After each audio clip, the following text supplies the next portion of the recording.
குருப்யோ நமக. நாளை தினம் சிம்மராசினியர்களுக்கு ராசிக்கு 12ஆம் இடத்து அதிபதினு சொல்லக்கூடிய சந்திர பகவான் ராசிக்கு 11ஆம் இடத்துக்கு வரான். அப்போ 11ஆம் இடங்கிறது லாபஸ்தானம். இப்போ விரையாதிபதி லாபஸ்தானத்துக்கு விரயம் லாபத்தில் விரயம். இப்போ பணம் இந்த அமௌண்ட் வந்தால் போதும், இல்லைங்க பரவாயில்ல, இந்த பரவாயில்லைங்க அப்படின்னு சொல்லி நம்மளே பார்த்திங்கன்னா வரக்கூடிய ப்ராஃபிட்டில் இவ்வளோ கிடச்சா போதும்னு சொல்லி நம்ம அதை கம்மி செஞ்சு கொடுக்கக்கூடிய ஒரு அமைப்புகள் உண்டு.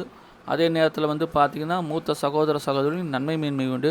ராசிக்கு 8ஆம் இடத்தில் நிற்கக்கூடிய கிரகத்தினுடைய நட்சத்திரத்துக்கு வரதுனால பித்துராஜித சம்பந்தப்பட்ட சொத்து விஷயங்களோ அல்லது தாத்தா அவர்களோ அவங்களெல்லாம் தேவையற்ற வாக்குவாதங்கள் விவாதங்களையோ அது பொது சொத்துக்களை பற்றி, அந்த தாத்தா வகை சொத்துக்கள் பற்றியோ பித்துராஜி சொத்துக்களை மட்டும் தேவையற்ற நம்ம டாபிக் நம்ம எடுக்க தேவையில்லை. மொத்தத்தில் நாளை தினம் அது ஒன்றை தவிர மற்றபடி சிறப்பான யோகமான நாள். தொடர்ந்து நல்லா தந்த அனைவருக்கும் நன்றியினை தெரிவித்துக் கொள்கிறேன். சேனலை மறக்காமல் சப்ஸ்கிரைப் செய்ய கேட்டுக்கொள்கிறேன். நன்றி, வணக்கம்.